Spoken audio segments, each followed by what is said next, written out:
Time to start.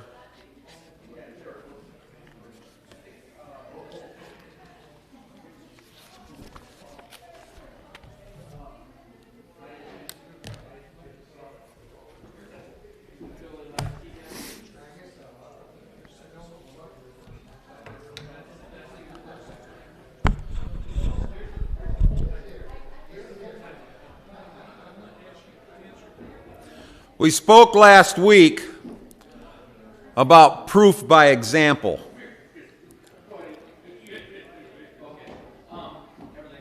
We spoke last week about proof by example.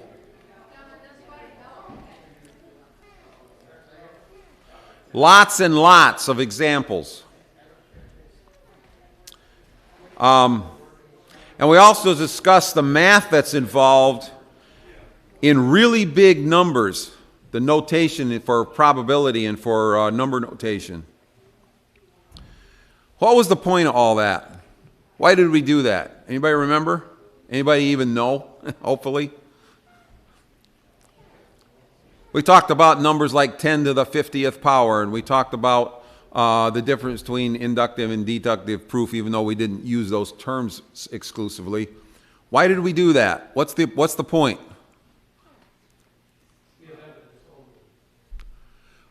That is the point of the massive amount of examples. Yes. Okay, anything else?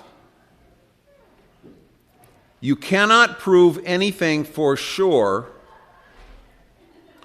by the evidence of examples. We've said that more than once in this class so far. I don't know if any of you have ever run into anybody in this situation, but I have quite a few times. The last one I remember was a good friend of mine who I see at the art fairs all the time. I stayed with him periodically here and there when I am away at other art shows. And I remember her husband saying, but you can't prove that. You're right. You can't. But you can't prove your point either. You know, you can't prove either way whether or not there's a God. You can't prove it by examples, which is all we have, and you can't prove it by deductive reasoning because there is none. Okay? So don't be thrown by that if somebody says that to you. Don't say, oh, yes, you can, because then they know you don't know what you're talking about. All right? You cannot prove the statement that all deer have white tails by just counting deer. There's always could be one out there someplace. Even if you got hundreds and you got thousands, you got as many as you can count, you don't know this. And you cannot prove that God exists or that the Bible is written by him by examples either. But the more examples you find, the more reasonable the statement becomes. All right? That's important. That's how we do it. We do it by example, and God left us a lot.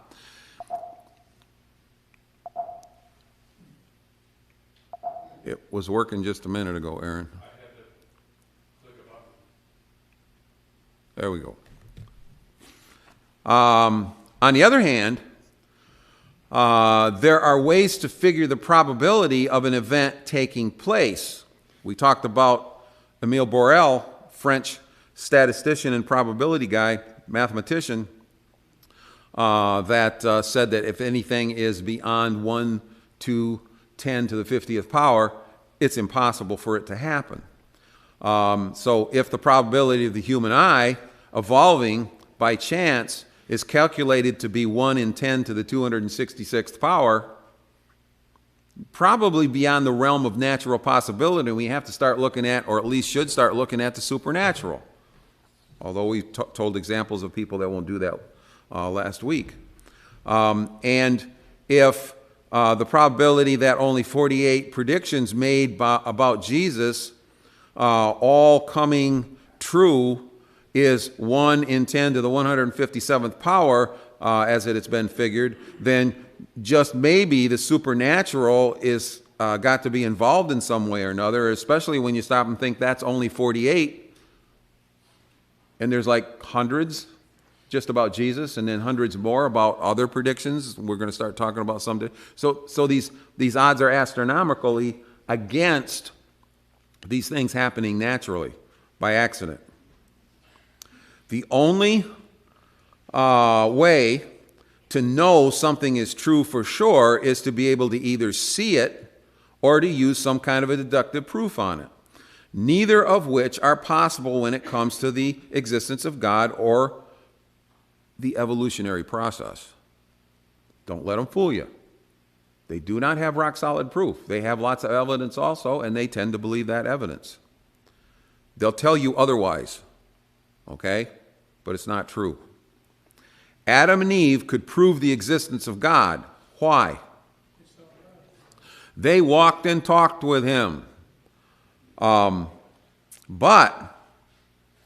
after man sinned, that privilege was taken away. Now, what we are left with is numerous pieces of evidence instead. Evidence that must be evaluated and scrutinized by every single person. And the bias that people have can make evidence seem to point in one direction or another when actually it should only point in a single direction. And I'm going to give you an example of that. I don't know if anybody's read this book. Excellent book. I would not watch the movie. It is, everybody tells me this. Don't watch the movie. The book is really good. Well, I'm not a book reader, so I watch the movie. Okay? In this case, if you're trying to actually figure out what this guy's trying to say, it's not like an entertaining book. It's a factual book about his life and what he did. You've got to read the book. All right? It's easy to read. Beautiful book. Case for Christ. And he's got several in the series, but this is the first one. I think it's the best. Strobel was an award-winning investigative reporter that worked for the Chicago Tribune. He had a focus on legal issues and on court proceedings. That was basically his job there at the Tribune. He was an atheist. His wife became a believer, became a Christian, and so he made it his mission to somehow prove to her all of the fallacies of Christianity. And he did this using his investigative reporting style and went to top people in their fields that he thought would best prove his point. The process backfired. And as a result, like John Clayton and so many others, he changed his mind, and now he's a believer. In the introduction to that book, Case for Christ, Strobel uses a case that he had worked on at the Tribune, and he uses it as an example of how evidence can be viewed in various ways. And I'm going to just give you the short version of this. It's kind of interesting. A neighbor called the police to report a man with a gun. Police Sergeant Richard Scanlon rushed to the scene and found a man named James Dixon arguing with his girlfriend on the doorstep. The girl's father came out of the house when he saw the policeman. A fight broke out between the girl's father and Dixon, and the policeman tried to break up the fight, and then there was a shot. The policeman staggered away. He was wounded. Just then, two other squad cars arrived, and they apprehended Dixon. The police searched the premises and found a .22 caliber gun, and one bullet had been fired. The gun had Dixon's fingerprints on it. Later they found it was registered to him, and they also found out a little bit later that he had had a rap sheet, and among other things, he had a previous conviction of shooting someone. Airtight case, didn't last long. They put him in jail for a very long time. Until 2 weeks later, after the trial, Strobel got a call from an informant that he had, and it seems that a piece of important information had been overlooked in the trial. The police officer on the scene that got shot was known to have owned a .22 caliber pen gun. One of those little dinky, I've never actually seen one, only in a picture, but they're very small, about the size of a pen. The informant told Strobel that Scanlon, the police officer, was not shot by Dixon, but had been shot by his own pen gun.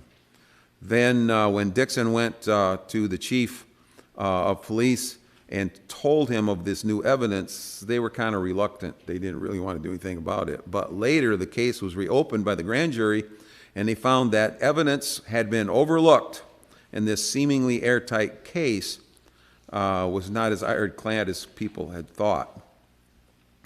Witnesses had seen Dixon pounding on the door on the girlfriend's house and the gun discharged that he had in his hand before the police officer ever got there. And the proof was that there was a fresh bullet chip in the porch that they either ignored or didn't see before. Dixon did not want to get caught with that gun because he knew that he'd probably get in trouble. And so he had hid the gun in the grass behind some bushes or something. And when the police arrived, of course, that's what they found. There were powder burns concentrated inside both above and to the left of the pocket of the police officer's shirt, and the bullet hole was at the bottom of the pocket with a very, very steep trajectory, which they ignored during the trial. And there was also a bloody rip that was at the wrong angle in the shirt's pocket.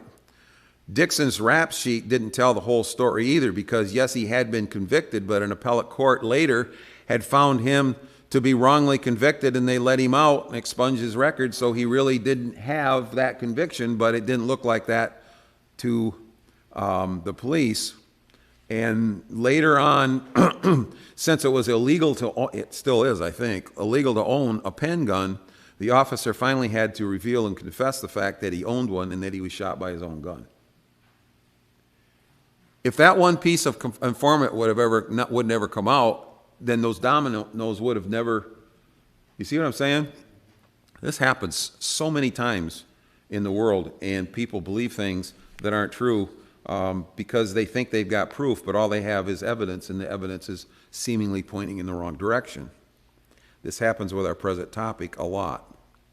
Was there any really ever any ironclad proof against Dixon? No, there wasn't. It was all circumstantial. It was all what they call inductive type evidence. Lots of examples of supposed as evidence strung together to come up with a conclusion that in this particular case happened to be false. As with any proof, if the basic premise is wrong, then the whole case comes tumbling down. But you have to find where it's wrong, and you have to have people that are honest enough. Remember, the police at the beginning didn't want to hear the new evidence, and the police officer who knew it was wrong didn't want to come forward. We have that situation in what we're talking about over these last few weeks. And that's actually true on both sides, not just on the atheist side, but there's people that are dishonest about this even on the Christian side. Okay? So you have to watch out for both sides. There are many that are biased and dishonest, and therefore false information is spread and the truth can be suppressed, just like it says in Romans chapter 1. Okay. We are about to discuss a slightly different topic that I think has to do with what we've been talking about for several weeks, but we're about to go into the phase of it that kind of sparked this class. We're going to do that here in just a couple of seconds. And that is to discuss various Old Testament prophecies about nations. Okay? Many Christians use the Old Testament as proofs, Old Testament prophecies as proof for things that are not true. And we discussed that a lot in the Revelation class, and I think we've done it various times in other classes. But they use these Old Testament prophecies that are prophesying about Jesus' coming when he came 2,000 years ago, and the things that he did, and the nations that lead up to the time of Jesus, and et cetera, et cetera, et cetera. And they try to take a lot of those and try to point and say it's telling about the end of the world when that's not what's going on. All right? So when we look at a nation that's demised, that fell, Rome fell, Assyria fell, these nations that are not around anymore, Babylonia is no more, etc. A historian will take and look at those sorts of things and explain why it happened. And what they say about why it happened, a lot of times there's a lot of truth to it. But it's not necessarily the whole story. So there's two ways to look at it, I think anyway. The first one is that the nation's demise was due to naturalistic means. Over time, all nations seem to eventually rise and fall. Mistakes are made, natural disasters happen. There are lots of factors that make or break a nation. They're invaded by other people that get stronger, on and on and on. You can come up with examples as to why big nations and societies have fallen in history, and why we think that maybe certain ones they'll still happen today. And it is up to the historians a lot of times and the archaeologists to put these pieces together, and then they tell us a story of history that hopefully we won't repeat again.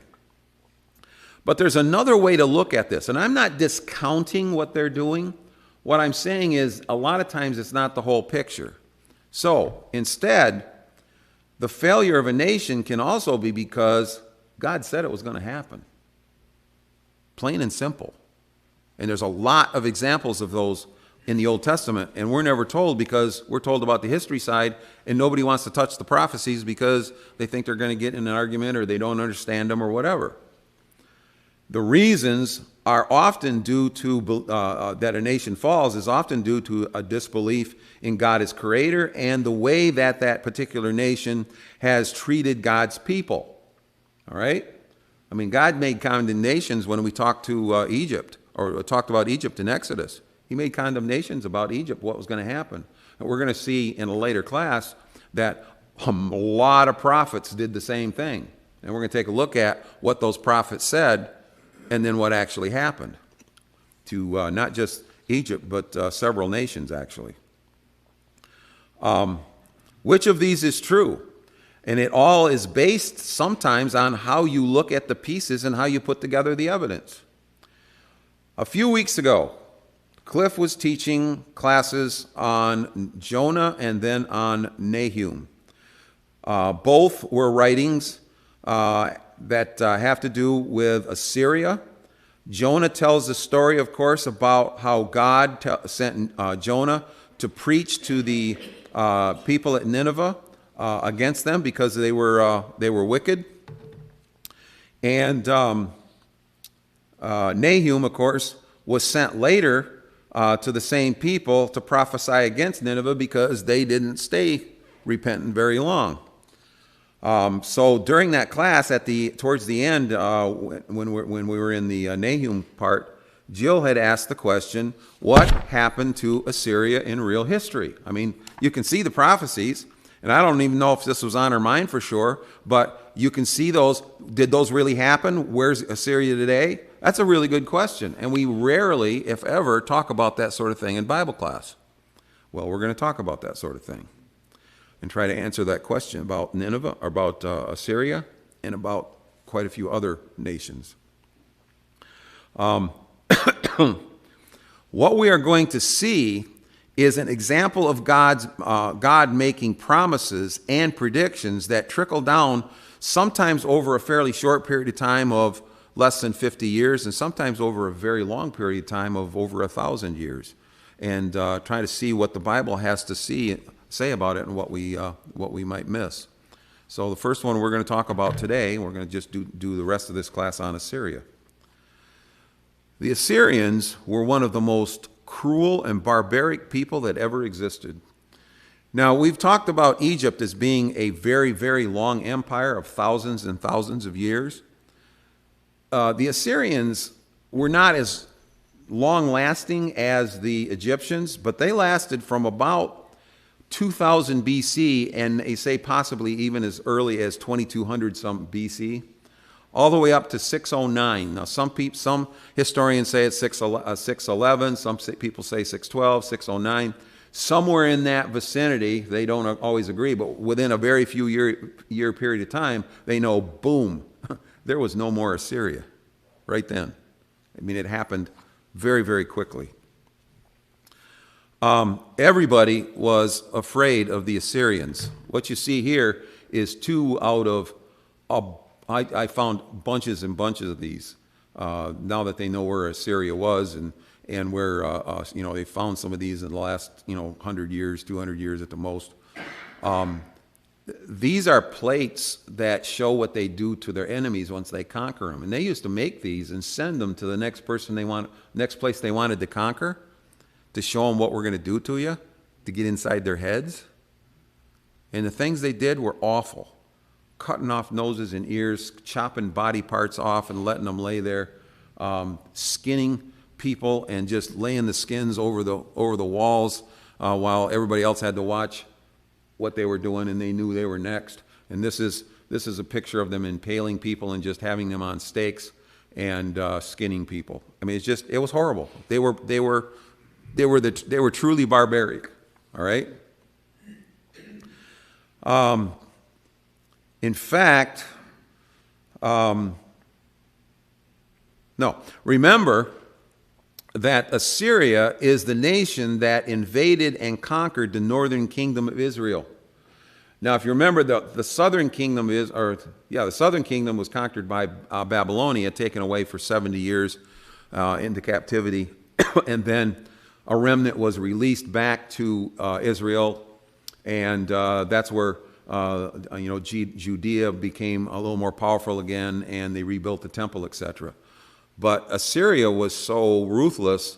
There was absolutely no northern kingdom. Those northern tribes, those northern 10 tribes or so, never existed again, and that's where the Samaritans came from, because the Assyrians had basically annihilated them when they conquered them. So this even happened to Israel. And it was their capital of Nineveh that Jonah was coerced into preaching to after he spent quite a bit of time inside the belly of a big fish. This is partly the reason he didn't want to go. Yet, it says that Nineveh repented when Jonah finally did go.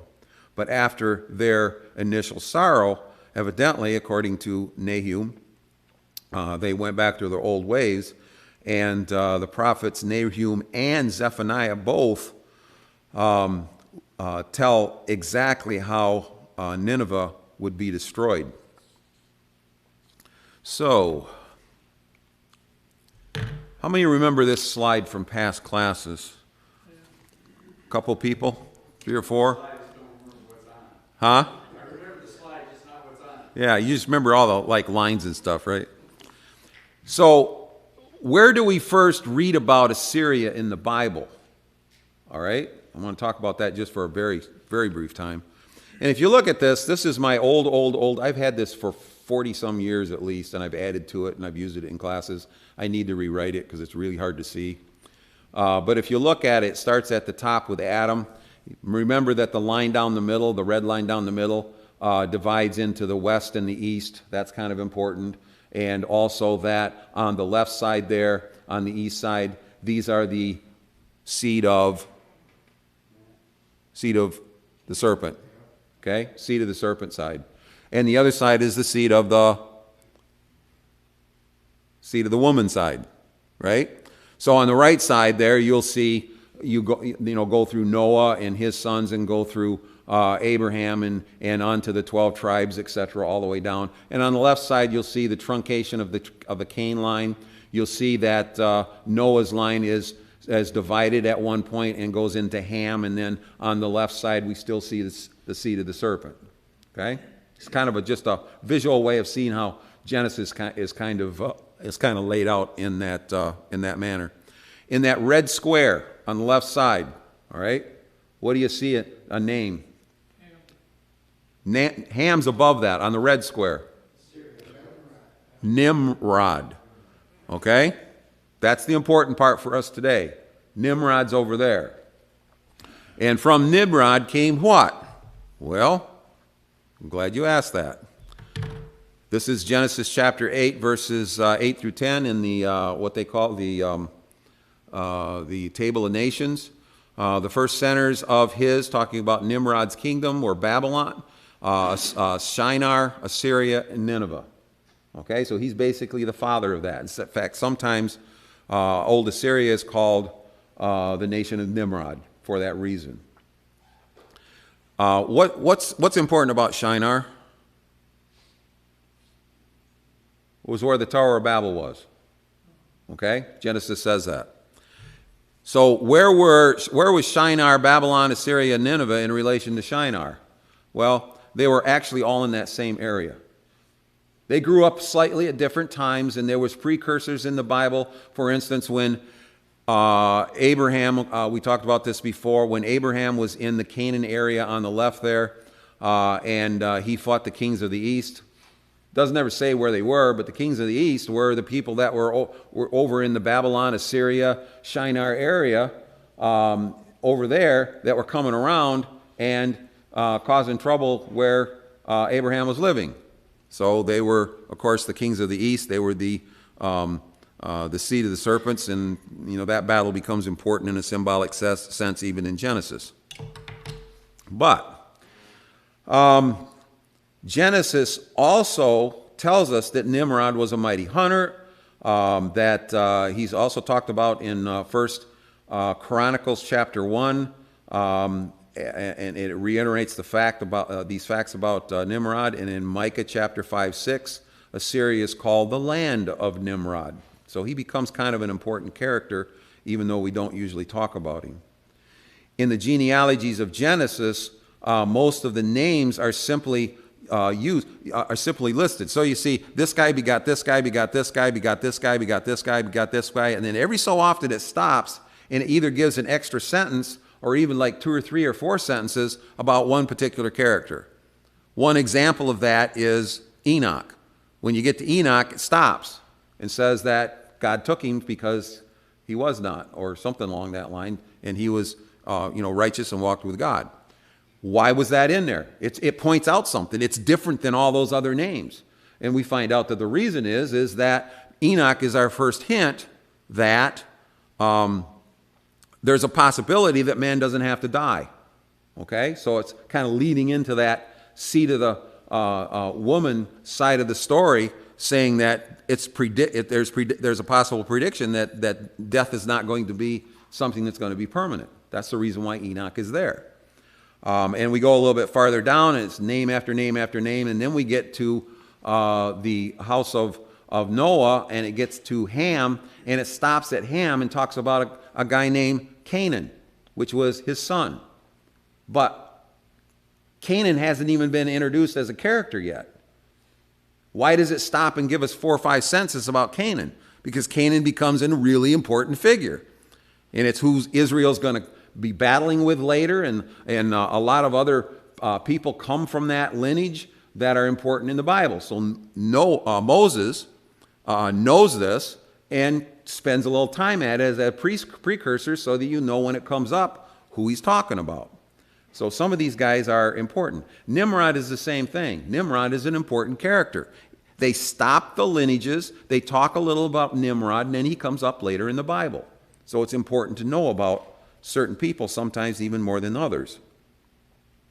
Likewise, Nimrod is specifically mentioned in a few passages in the Old Testament because of the importance of Shinar, Babylon, and Assyria.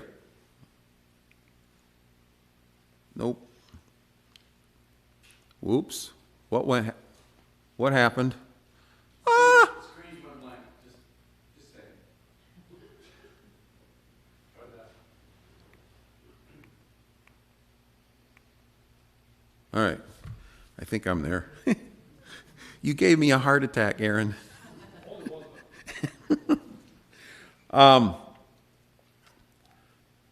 We just said that they all occupied this same area and how important they were. We also know that something like Babylon became extremely important when we talked about our Revelation class. I mean, Babylon can be followed all the way through as this evil nation, as this sinister side, or so-called the seed of seed of the serpent side of this. But what happens when you get to Revelation with Babylon, when you finally get there?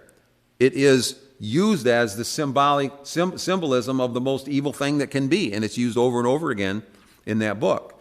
If you need to refresh your memory, you can go back and look at the Revelation class. It's up online on our Facebook, our YouTube page.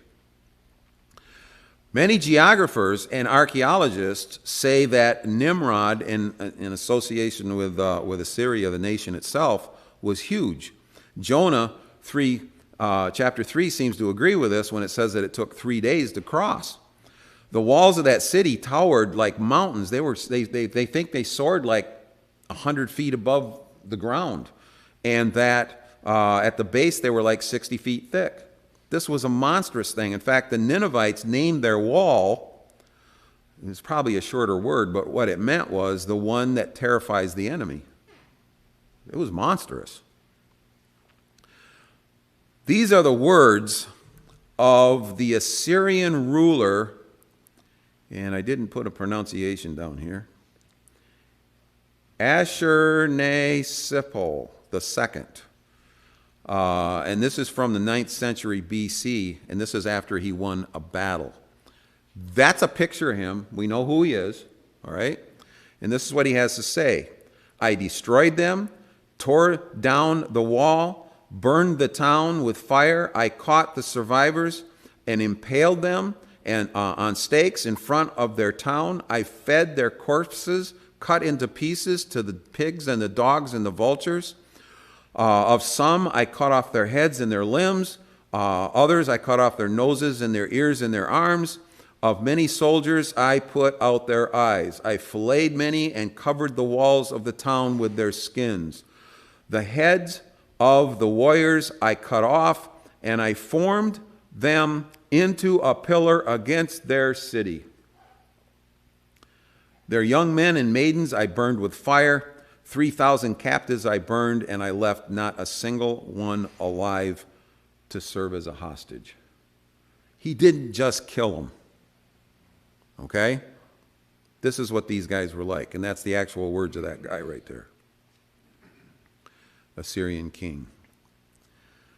The God of the Bible is often ridiculed for his command for Israel to go out and have no prisoners.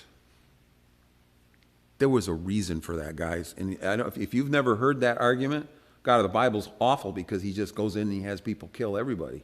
That's horrible. Do you think maybe there was a reason?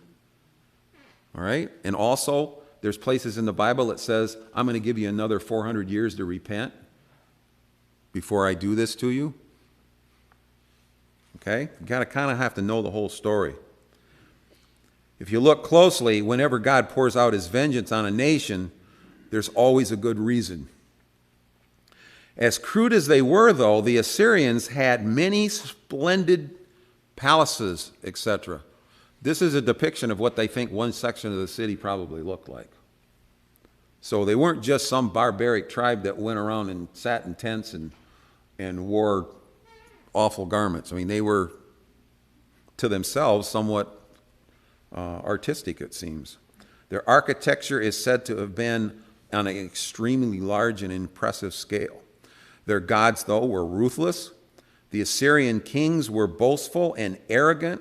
Sennacherib, which is a king, is a king that of Assyria, and he was king at the time of Hezekiah. In fact, he's mentioned in 2 Kings chapter 18, 2 Chronicles chapter 32, and Isaiah chapters 36 through 37. Sennacherib labeled himself as the king, the great king, the mighty king, the king of the universe. Do you think God would take offense to that? I would think so. His son of Sennacherib, said, I am all-powerful and am honored. It is under this kind of backdrop that Jonah is told to go and preach to Nineveh.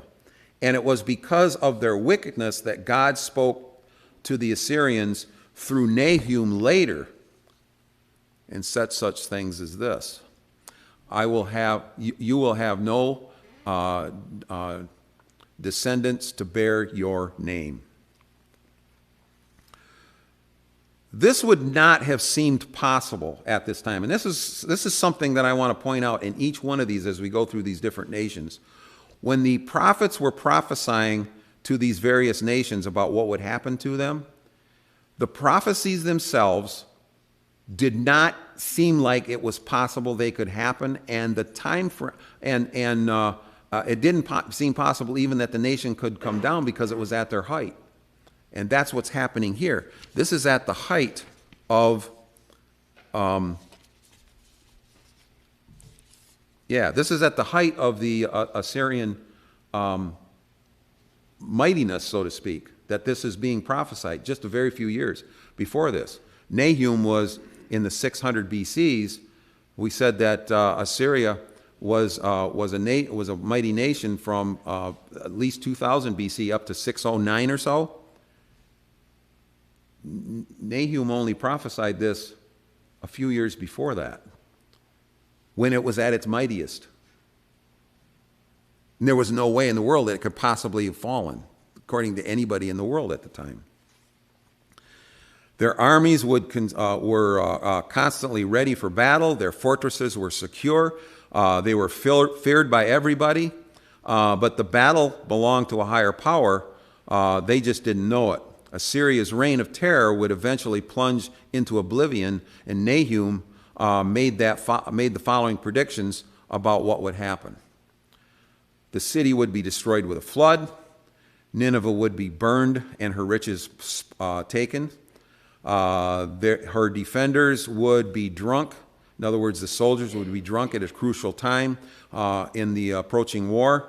The horrible slaughter of her leading citizens would follow. The city will remain in ruins for centuries, and Assyria's people will vanish. As unlikely as all this seemed just a few years before this, it all came true. First came the death of the ruler that we just saw that made the long statement about how bad he was, and that happened in 426 BC. And although the historical record is scarce and incomplete, they do point to paint a credible picture that shows that Nahum, what he said would be predicted, actually came true. And as the next few years went on, there was a couple other battles, and then eventually the Medes and the Babylonians, and maybe some other nations, but specifically those two, got fed up, and they were the ones that attacked them in around 609 to 611 or so BC when this all happened. So we get to, say, Nahum chapter 1, verse 8, and it says, with an overwhelming flood he will make an end to Nineveh. Now, there's 3 rivers that flow around Nineveh, and if anybody studied that area, you got the Tigris, Euphrates, and I think there's another one, I don't remember the name. But the city was built close to those rivers. But the city had existed for centuries and never had any problem with any kind of natural disaster from floodwaters. The main city walls were located over a half a mile away from the Tigris River, but Nineveh's rulers had taken many other precautions to ensure that any kind of flood would never threaten that city. The likelihood that Nineveh's destruction would be by a flood was pretty much non-existent, and everybody knew it. And yet Nahum said, you're going to get a flood. And then it happened. The people that were from Assyria were so positive that there would never be a problem with a flood taking down their city, that they often had a joke that they would say that the city would only ever be destroyed when the river itself became its enemy. Nahum chapter 2 and chapter 3, both verse 13, I will burn up the chariots in smoke. And chapter 3 says, fire has consumed the bars of the gates. Now this becomes a little bit problematic, because how can it be with both water and fire that it's destroyed, since, those don't coexist real well with each other? But history kind of harmonizes this unlikely scenario. According to documents of the time, floodwaters undermined the massive walls that surrounded the city and caused them to collapse. Syria had already been under attack by nations that hated them for their cruelty. So when they saw what was happening, the Assyrian king saw what was happening, and that the wall was collapsing, what he did was he took all of his wealth immediately, his servants, his family, everything that he could inside the actual palace, which had a big lock on it and you couldn't get inside of it, and decided he'd be safe there. But there happened to be large heaps of combustible material close to the palace. Usually they used it for burning bodies. Well, it got lit on fire, and therefore everybody inside that palace burned up. Yes, both came true. Then, as rebel armies gained control over other parts of that city, they torched a lot of it, a lot of the remaining structures. Modern archaeology confirms that the city was also burned. An archaeologist named Leonard says that when they went in and looked at the alabaster slabs, they were almost reduced to lime, which means there was a ton of heat that took all the moisture out and just poof. And many of them simply fell apart when they started digging around the area. It also says in Nahum chapter 2, verse 9, that the silver and gold would be taken, which it was. It says in Nahum chapter 1, verse 10, they will be entangled among thorns and drunk from wine, and that you too will become drunk. You will go into hiding and seek refuge from your enemy. This was not something that happened ever that any historian knows in the history of the Assyrians. They had a very well-disciplined army. But the historian Doridius, I can't pronounce his name, sorry, it's right there. He says this: the Assyrian king gave way to neglect and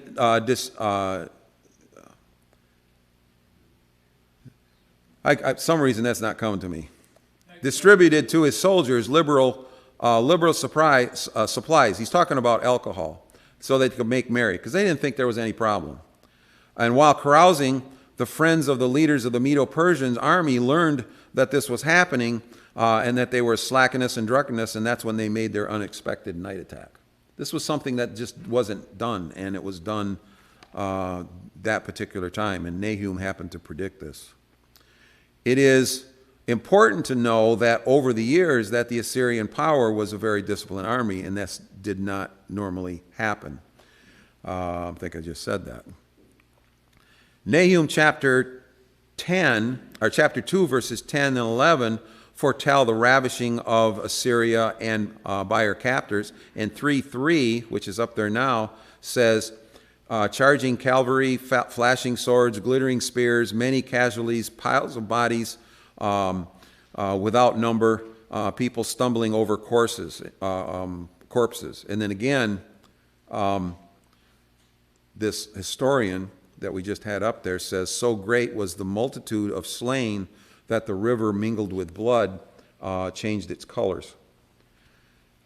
It has been said that the violence from the attack of the Medes became so out of control that even the Babylonians thought that the Medes were going too far. But they were kind of getting a taste of their own medicine, if you know what I mean. Nahum chapter 1, verse 15, talking about Nineveh.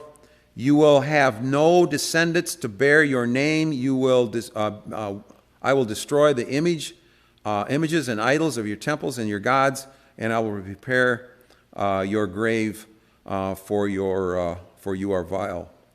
Those that conquered Nineveh basically tore it and left it in a heap, and there were no inhabitants left.